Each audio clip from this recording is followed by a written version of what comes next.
So welcome, whether it's morning or afternoon. My name is Jessica Castaneda. I work as the director of IDRC. My colleague Justin Settles is not feeling very good today, and his voice, and he's got a bit of a cough, so covering for him. And so if you were looking forward to hearing from him, I apologize, you get me today. So quality control is something that was definitely on our minds, and that was, I feel like we're going to go a little bit different than maybe what you're expecting. We're going to cover some of the basic things that if you're new, it'll be a good review. If you've been around for more time, just some things to think about. I think quality control can encompass more than what we sometimes think of. And so one of the biggest takeaways, I guess, is probably this first screen. If you remember anything, that it really does matter that you have these processes and procedures in place. And so we're going to do a little bit of a review. And like it says here, we really feel like it's a necessary part of identification recruitment. And a lot of times it's overlooked or misunderstood. There's certain things that maybe we're asked and we're wondering, why do we have to do this? Or why is this so important? Or sometimes, today we're actually going to look at some scenarios, but we're also going to look at some big picture things that might impact why recruiters are asked certain things, or as supervisors, what you look for. I'm going to put in some of my personal experience of why I think things are important. For those that don't know, I worked for about 17 years as a project coordinator for the migrant program in Tennessee. And so a lot of what I'm going to share is things that I've learned while working in the role of supervising recruiters, of also having an area that I was responsible to recruit in myself. Also, the area of program services and just how we can use our time, and are we really doing the best that we can with all the resources that we have. We understand that every single state has different quality control practices and procedures. So again, we're shooting wide with just things that could be relevant for all, but definitely, your state's processes and procedures are what you should follow.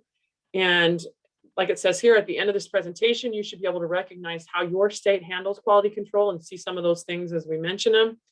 And the idea is, if we're doing this right, hopefully the students that are eligible for the program or enroll as soon as possible into the migrant program, and only those students that are eligible, which can sometimes be a challenge. So in general, just kind of reviewing what quality control is, it says in businesses, quality control is a process or a system used to guarantee products achieve a determined standard. So this is across the board. If you work for a wood company, it may be, making sure that the pieces are just right. My husband's been building a barn, and he's always, when we go buy wood, he picks it up and makes sure that it's straight. And in all these every single job, there should be some sort of measure that makes sure that the outcome is a quality product or a quality process. So quality control in migrant ed often involves reviewing and evaluating, and in general, all aspects of the production to identify if there's any possible problem areas. So it says a good system of quality control first analyzes what's currently happening. So this, I think, sometimes we can miss. We can just look at, I think quality control is reviewing COEs. Quality control is looking at paperwork. But we can look at our system and decide whether we're really using our resources well. And so it analyzes what's currently happens. It evaluates if the current practices meet necessary standards. It plans strategies to implement corrective measures or actions if those are needed.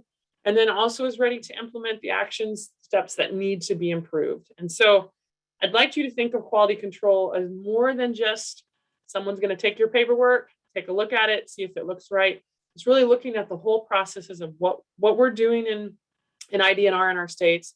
And is there a way that we can do anything, smoother with, just making sure that what we're doing, we're really using our resources well. So it says here in identification recruitment, quality control means reviewing and evaluating a state's identification recruitment practices and processes to ensure that proper eligibility determinations are being made and they're also being adequately documented. So again, looking at all those facets, looking at what we're doing with our time, looking at the paperwork we're filling out, the families that we're saying we're eligible, we're looking at potential areas where we can grow, ways that we can quickly implement new strategies or corrective actions when things are needed. So just in my own personal background, when I first started in migrant ed, I do speak Spanish, but I tried for a job. I'd worked as a reporter before and tried for the position with a nonprofit that was actually called Tennessee Opportunity Programs in Tennessee. And I applied for the migrant ed job to be the IDNR coordinator. I had no earthly idea what on earth that meant. All I knew it was double pay than what the job that I'd had before. And I was kind of interested in it. And so when I first got started, one of the challenges that we found was that the kids, Tennessee had at that time had a real quality control problem. As I went out to find kids, I found that some of them weren't real, and we had to pull it out and try to figure out what was an actual migrant student. And I was given a binder that just said, "Hey, here's the rules," and I read them. And then I realized that I tried to sign up some kids that I thought it was a temporary or seasonal job, and then agriculture didn't put it all together. And as I would learn more, I'd realize, oh shoot, that family's not eligible. And so we wound up having to pull out a whole bunch of kids at the time when I started that I hadn't signed up, that other people had signed up that really weren't migrant students. And so from the very beginning of when I started working, I realized that quality control was something that we had to figure out a system to make sure that the kids that we were signing up were eligible. Tennessee was one of the most underfunded states for the entire time that I was with them, because of just the way that, that year we had ended with 2,000 kids that were real, true migrant kids. And then that funding we kept for years and years, even though we went all the way up to 7,000 kids. And so for me, it was kind of ingrained in my mind that we needed to make sure that the kids were eligible, that they met all the criteria, and that we knew where they were and we were getting the right kids. So somebody asked me if we were using or planning to use ISO 9001 standards for QMS quality management system. Is that possible? I think that's going to be more than what we're talking about today. If anybody has a comment for that, try to pay attention to the chat box.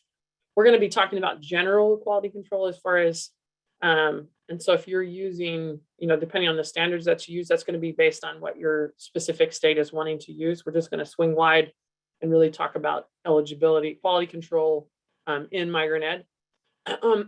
But anyway, going back to that basis of really making sure that your state, you're each going to run into challenges, and you're going to have to learn how to figure out to try to correct those. And so in my case, we literally had to figure out how to ensure that everything, go through and check every single student that we had at the time and make sure that they were eligible.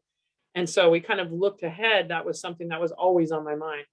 So it says quality control helps guarantee that migrant education program funds are being spent properly. So they should be helping the kiddos that need to have this program. Even though our heart may tug at serving other kids, it's got to make sure that we have accurately and properly reflecting the current actual migrant population in the state for funding purposes. So errors in eligibility and student count can have serious consequences. Like I mentioned, our experience, we were trying to make sure that we had a real valid count. And for us, it actually cost, because Tennessee at the time, if they had been doing a more robust, correct way to do IDNR, we probably wouldn't have been underfunded for all of those years. But then the opposite can happen too, where you can get funding for students and then, have them not be eligible. And, heaven forbid you have to pay that money back. It says recruiters at times may feel pressured to find ways to sign up families for the program. They may bend the rules or data to sign up families. When eligibility is not clear or cannot be proven, there can be real and expensive consequences for state. So I was always a hardliner on that. They're either eligible or they're not. And if they're in the gray area, you talk to a supervisor, you find out if they're eligible or not. You have someone else make that determination if you're not sure. But most of us do not have enough funding to serve all the kids that we have.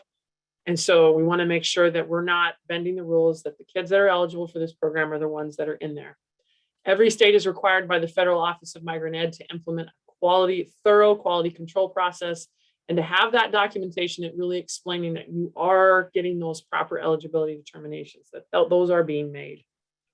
So everyone, including, you may say, look, I'm just a recruiter. It's not my job to really worry about this. I try to make sure that the kids that I sign up are eligible.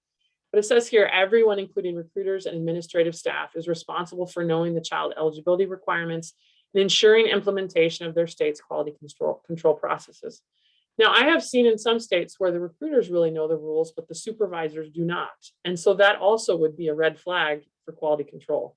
So maybe you're a brand new supervisor and you're saying, I don't know these rules. I just rely on this person to know what's eligible or not. It behooves each one of us to fully understand the rules of the program and to be able to ensure that those that are in the program truly are eligible across. And so if you're a COE reviewer and you're not sure of the eligibility requirements, you're just looking for certain things on a COE, then you really need to know not just, how the making sure the punctuation is correct and the words are spelled right, but you really need to understand that full eligibility process. So it says here, the quality control requirements and expectations for state educational agencies are outlined in the non-regulatory guidance. So you can always go there and review exactly what it's asking you to have there. And one of the questions is asked, is the SEA responsible for ensuring the accuracy of recruiters' eligibility determinations? Yes, they are. And so in the case that I mentioned when I first started, I could have gone to the state and said, hey, what about these kids? And if they had said, well, don't worry about them, just keep it how it is. The state is responsible, the recruiters are responsible, but ultimately the state and its operating agencies are responsible for ensuring that accuracy of those determinations. So how does the state ensure the accuracy of your information? It says that you should have a system of quality control to ensure the information used really to determine that eligibility is accurate. And I would say that starts with the beginning part of your quality control is ensuring that your staff, all of your state, is really well trained and they understand, what the program is about. They understand the criteria of who's eligible. They understand who can be served and how they can be served. Because some of this that we're talking about in IDNR also can, come into, the types of services and making sure that it's supplemental. There's a lot of rules in migrant ed that we really should be very aware of that can also fall under quality control to ensure that we're serving the right kids and that the kids that are in the program are eligible. So it says this system provides the SEA and its local operating agencies a reasonable basis for determining that the children who are recruited are in fact migrant children and allows the SEA to demonstrate that it's entitled to receive the MEP funds. So here are some things that the guidance says that you need to have for your system of quality control. First, training for IDNR staff. And so you really should have something in place that all recruiters get. Some states do certain things for regional recruiters, and then you may have a new state, school district recruiter that maybe takes a couple months to get trained. I would say that each state, most important thing that you're starting out with, number one, to make sure that your system is built on a good foundation, is very good training for your staff. Number two, maybe a designated system to verify certificates of eligibility and child eligibility. So who is actually going to get the COEs and review them? And this is just my 2 cents. Every state can do this different. I don't believe that this system is just to look at a paper COE and say, yes, this looks good. There should be some verification that actually involves, like what we call the rolling re-interviews, actually involves talking to parents and ensuring. And so if you're a supervisor and you get 20 COEs, maybe you pull 3 or 4 of them and you talk directly to the family and you say, hey, saw that you just got enrolled in the program, wanted to see if you had any questions. Oh, well, when did you move here? And you just do the eligibility interview again.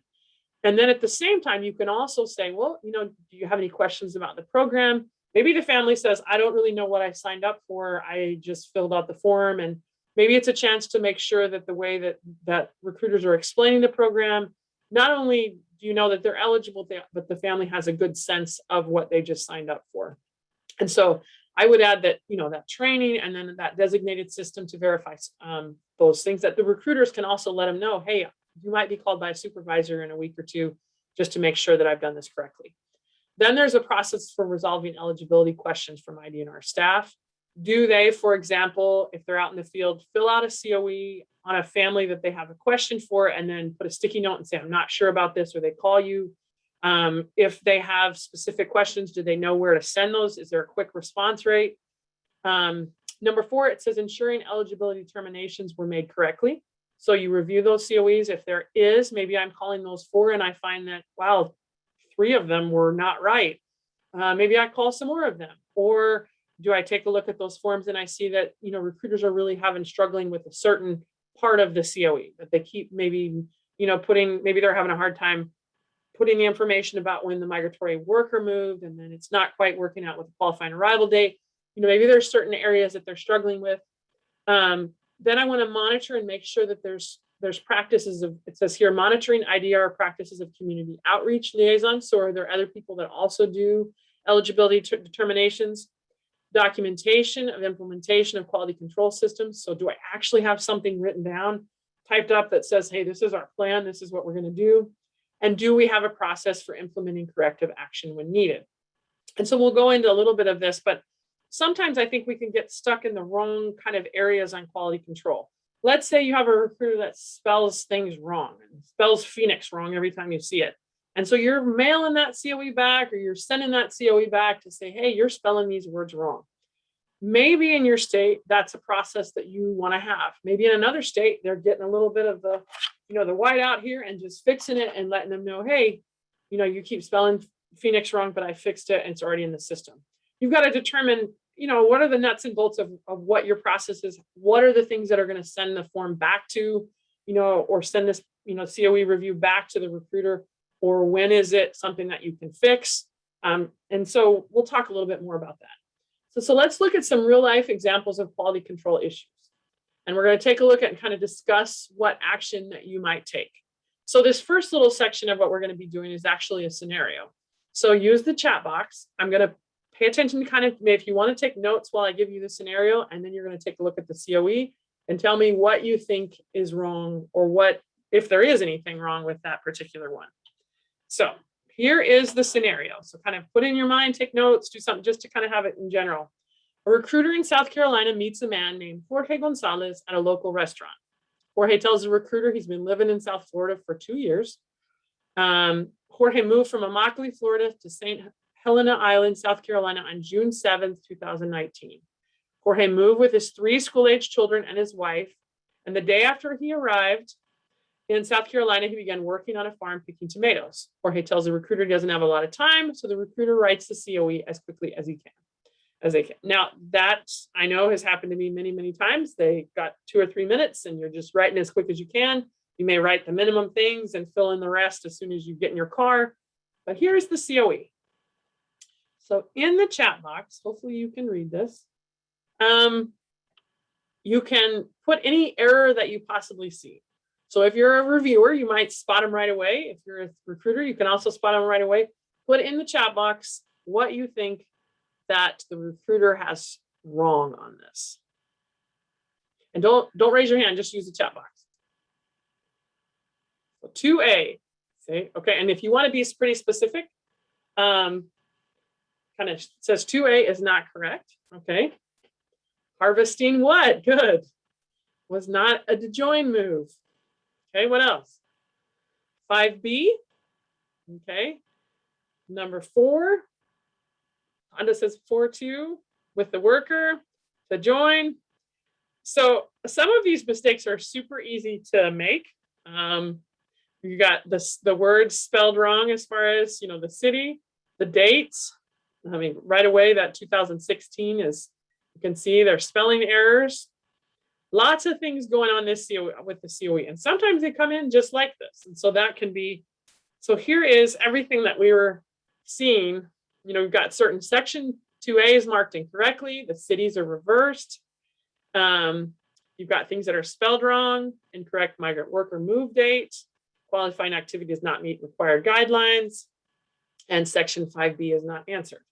So very good, you guys were right on with that. And so then you think, okay, these are the errors that were found. These are common errors. So these are things that we're that kind of find nationally can be be challenges.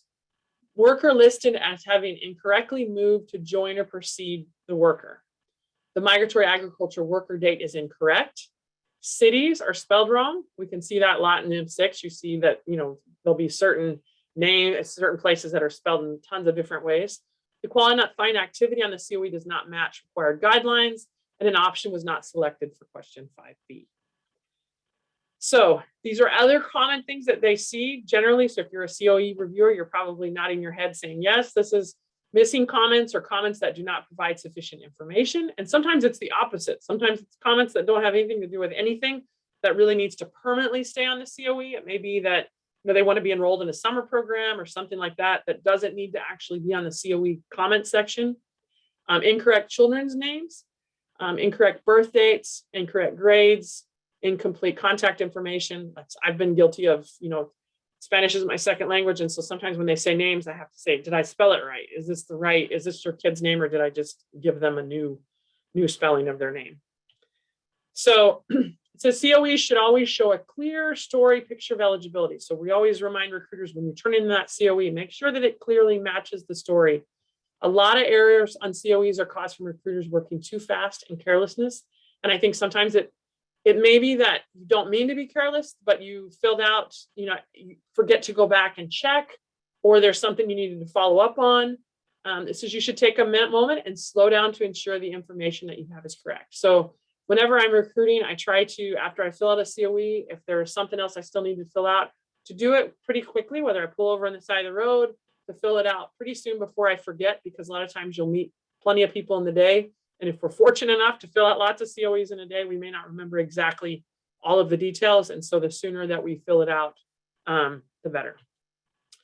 So this is if the interviewee is rushed, get their contact information and set a time to obtain the COE. I'm a big believer to get as much information as you can. Sometimes I'd have recruiters say, well, I'll just call them later on. Get as much as you can so that when you are following up with them, it's just following up on what you couldn't get, but you already got the bulk of the COE. Always repeat back at least once the information you have on the COE to make sure it's correct. Always review COEs for completion before submitting them for approval. So sometimes it helps to put them away, almost like when you're writing or you're typing something and you can't see the errors because it's just right there. You fill out the COEs there. At the end of the day, you review them and make sure that you've not missed something before you turn those in. So what corrective action, says right here, what corrective action would you take to help resolve the issue of repeated errors on the COE? So in the chat box, what do you do if the recruiters keep making the same mistake? What do you do?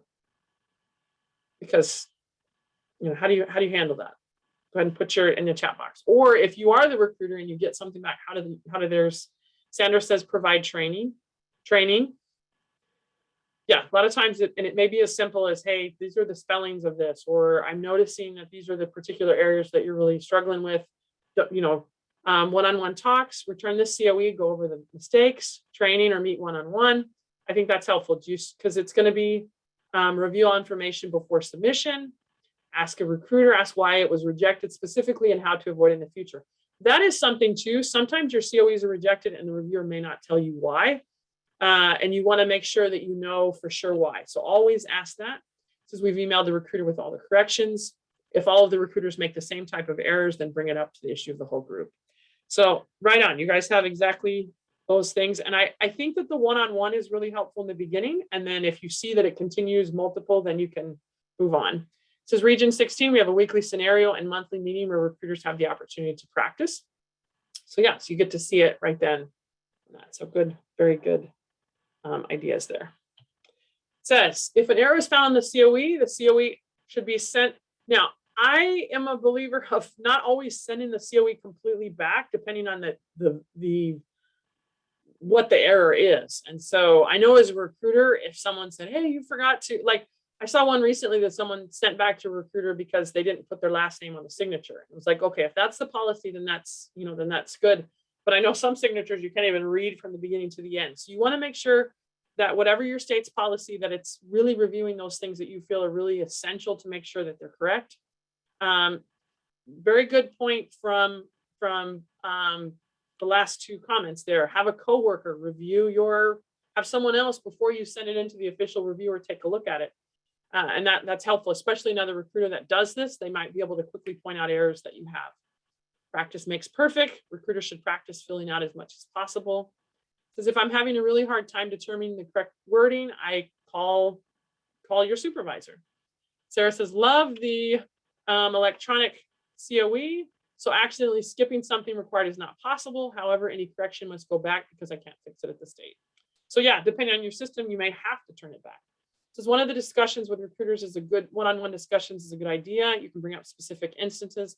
I think it's always good to leave on a good note. Be sure to say something positive about what the recruiter is doing. Very good point, because I know that recruiting is I think is one of the most difficult jobs in migrant ed. And sometimes we may be like, oh, look, you've filled this out wrong again, but that recruiter is out working really hard. They're trying to find families. They're doing that.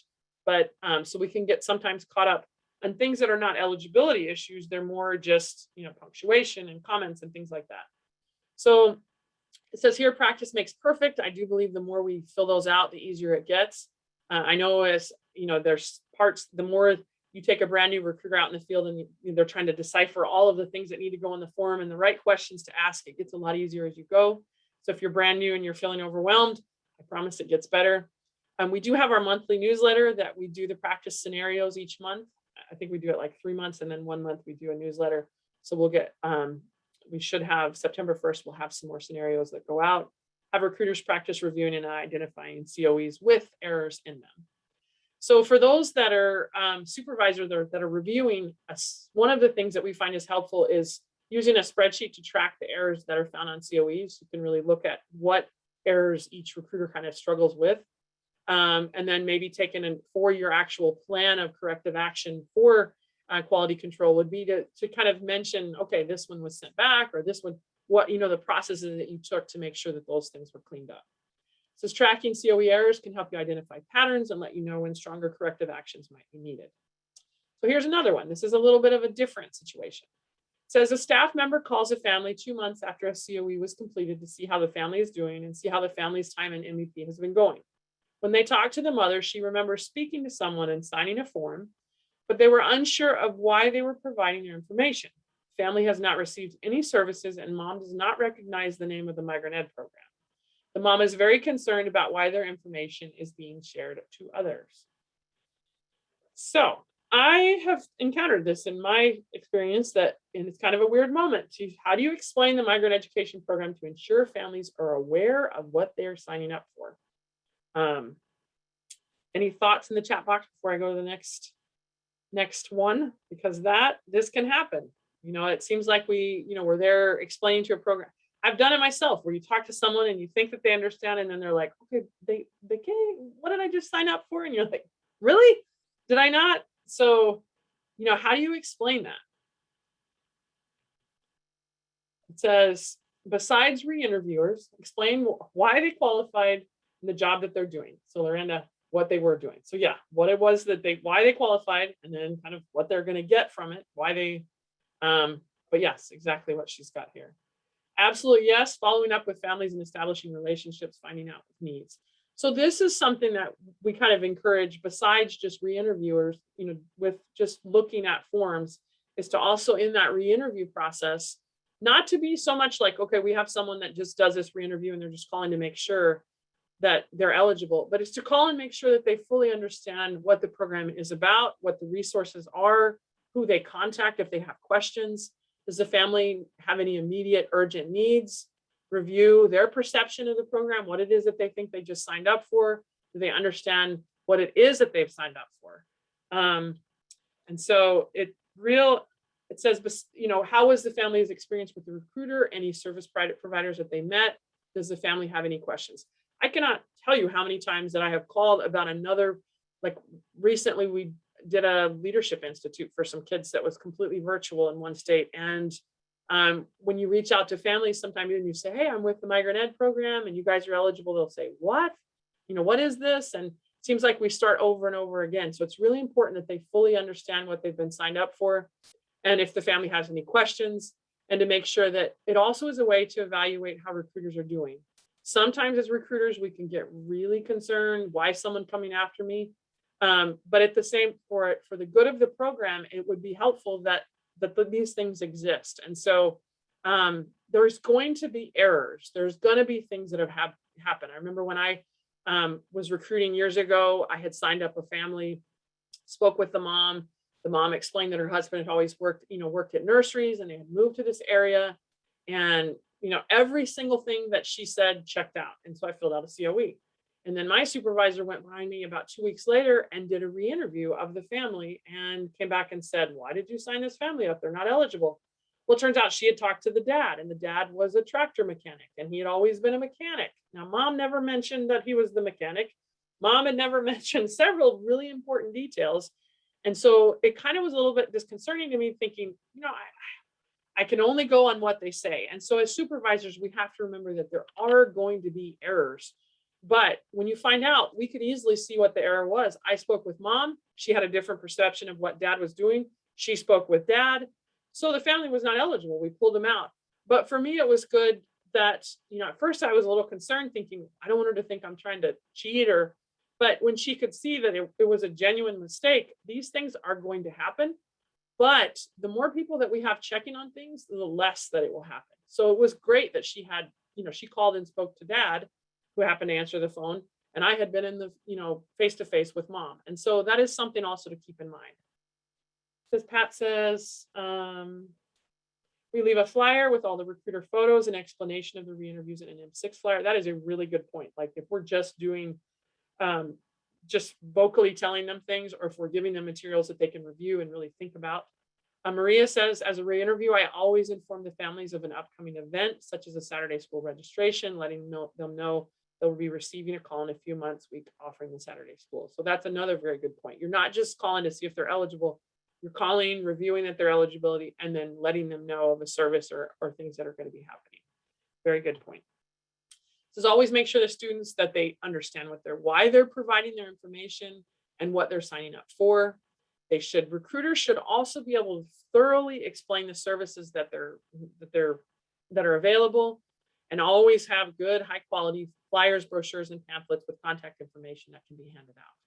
And so just something to just think about, those materials that you have, does it clearly give them a clear idea of what they've signed up for? So here's another area, reporting and data. And I am a huge believer of reports and data.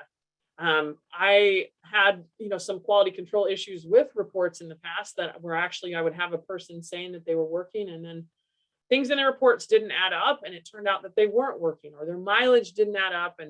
And so I think sometimes we get really concerned when someone's reviewing what we're doing, but this is common practice in most jobs across the country, that there's some sort of, supervisor, some sort of person that's kind of aware of those activities that you're doing. And recruiting is one of those things that, you could get up and, a supervisor could say, well, this is a good recruiter because they have 25 COEs, and this one only comes up with 13. And so this one's probably doing better. It completely depends on where you are and what's happening and who's around. So in my mind, the report that a recruiter does proves that families are there or proves that they're not there. And so as a recruiter, I can work really hard all day and find nobody. And then I could get up first thing the next day and find 10. But I still need to keep working. I can't say, oh, I've already done my day. So we put a lot of emphasis in the reporting of everything that you're doing. You're either trying to find leads, you're trying to prove that people are there, or prove that they're not there, and then know where we should go. So if you go out and you recruit and nobody's there, that's fine. You just pull that place off your list and you focus on other areas. So looking at this right here, if I'm a supervisor and I'm reviewing mileage, which a lot of supervisors do, especially in migrant ed, because we've got to travel all over in non-COVID periods. What's a red flag? Very good. To highlight, she said the mileage is not correct. Mileage for phone calls. Good job, Sandra. Made phone calls. So anything else stands out? Says activity with mileage that does not need mileage. No notes. So Minga, good notes on that. Variance in mileage. So why is it one day you're 57 and another day you're going 343, however total many miles that is there. Generic non-descriptive activities. The sum of the mileage is not correct. Like we used to have to go back and actually check, like, okay, the report says they did this. Does the mileage add up? Or, and at times we would have people that sometimes would put extra miles in just to get extra money. And so we'd actually have to go through and check all of these things. And so it's the kind of job that you can be out doing nothing and just driving around, or you can be super effective and as you're driving around really making a difference. It says in notes include the number of COEs picked up. So that's another thing that as a supervisor, sometimes we would look at, are we putting the people in the right areas? Like, am I paying for mileage all over for this person to go 3,000 miles? And it turns out we only picked up COEs. I'm 3 COEs. I'm not organizing things well if I'm also not using the resources to maximize the number. Maybe in another area, it could have been well spent to add an extra recruiter in that place. So Sarah says, if there's mileage, our logs require that liaisons say where they went. So this has been something that's really kind of fascinating to me, of how much we are different in each state by what we require as far as reporting and really the verification of, like mileage. And in one state, they may literally just put 49 miles recruiting and no detail. In another state, they may detail out where they went. So my challenge to you is to make sure that you truly know that you're using, as a recruiter, that you're using your things like Google Maps that you can save time and mileage to be able to actually look at the pins and go place to place as quick as possible. Like, are we streamlining our efforts so that hopefully as much money as possible is going into the servicing of kids, because we can be super effective, find them quickly, and then use our resources to really make a difference for them. And I think sometimes we spend all of our resources in recruiting, and by the time we get done, we may just be giving out backpacks or simple things that are not truly hitting what really should be happening, what our migrant students really should be able to get from this program. Says we also have a Follow Me app that tracks recruiters' movements. At the end of the week, we compare their daily logs and compare them to the Follow Me report. So I know that with IDRC, we've worked some with reporting, and sometimes it gets people really on edge of like, why are they watching me? I am a believer that supervisors should support their recruiters. They should know what they're doing. They should know where they're going. And they should also be able to provide them suggestions and ideas on how to streamline efforts. But the whole point is that we're really thoroughly using the resources that we're providing in the best way possible to find as many kids as possible. It says we're required to put address and time of where we've gone. So each one of you have a little bit different the way that you're doing that, but coming back to quality control, there should be some checks and balances that say, okay, the mileage equals out to where the recruiter is going. Yes, we are using mileage in the right way to find the most kids. Do we have our recruiters in the areas that are going to yield the best results?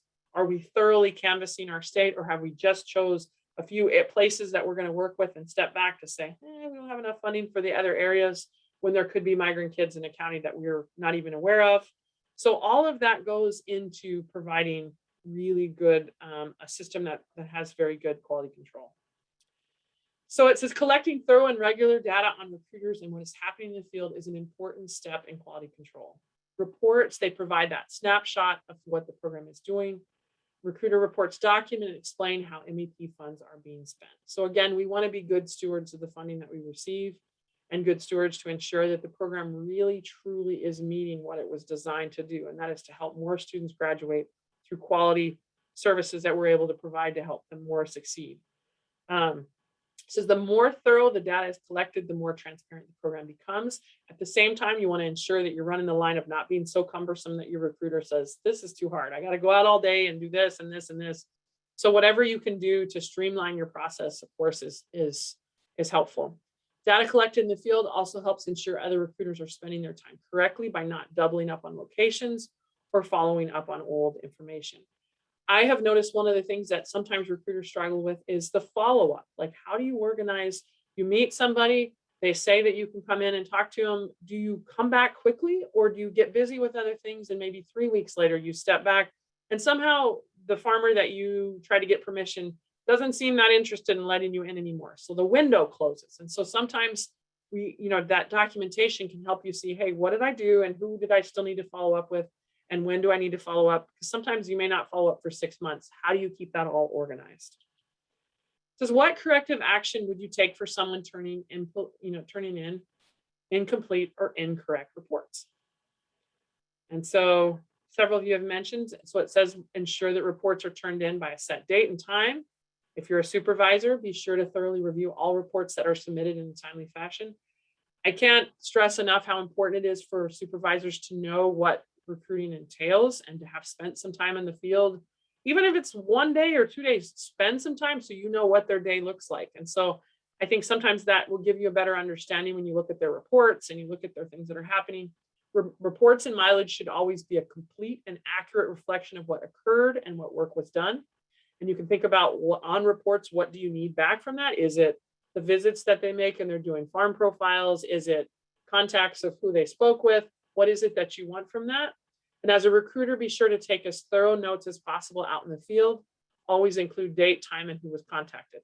So many of you are not required to submit a report. That was something that with IDRC, we've asked states, what reporting measures do you have? And many of them do not have reports. And then other ones have extremely thorough reports and some are right in the middle. So I personally am a believer in the reports because I feel like recruiters make so many contacts if they're really out in the field canvassing that it's hard to remember. And I know from personal experience that it was way easier to go back and look at a report of who I talked to and what they said than to just try to remember. Because at the end of the day, I literally would have to sit there and think, okay, what did I go here? It was this and then this. I can forget from day to day. So the reports for me were a way that I could make sure that I was doing, that I was keeping those notes. And as a supervisor, it was a way to support the staff that I worked with. So they would turn in their daily report. I would read it. They would put questions in it. They would ask for suggestions.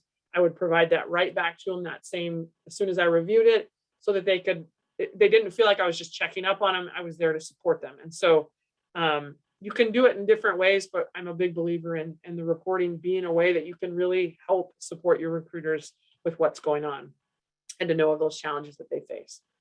So it says, while conducting the annual, so here's another comment here. Let me look at Sarah's. Love Connect team so I can see logs quickly and let the liaisons know if I have a problem. Must have locations if claiming miles and also give positive feedback. So IDRC does have a tool called Connect Team. It's available. Anyone could get an account if you're not an IDRC state, but it's an easy way to do some reporting. You create your own type of report that you want. Recruiters can fill it out on an app on their phone. Of course, there are many. It doesn't have to be just Connect Team. There are a lot of other sources, but the idea is that some sort of easy way, like Sarah mentions, that she can see what happened in real time, let the people that are out in the field know if there's a problem, and then also give them positive feedback right daily if she wants. So here's another scenario. It says, while conducting the annual internal re-interviews, a recruiter finds a family they believe was incorrectly ruled eligible. The move history on the family shares with the recruiters does not match the move history on the COE. The most recent move the family could not be considered a qualifying move because the worker no longer could be considered a migratory agricultural worker. I believe this has happened to many of us, or at some point, if we've recruited for a long time, where all of a sudden the story is not the same that you heard before. And so you're thinking, and now this family is not eligible. What do you do? How do you respond if a family found to have been incorrectly ruled eligible is actually not eligible? What do you do? I'll look at the chat box here. What do you do?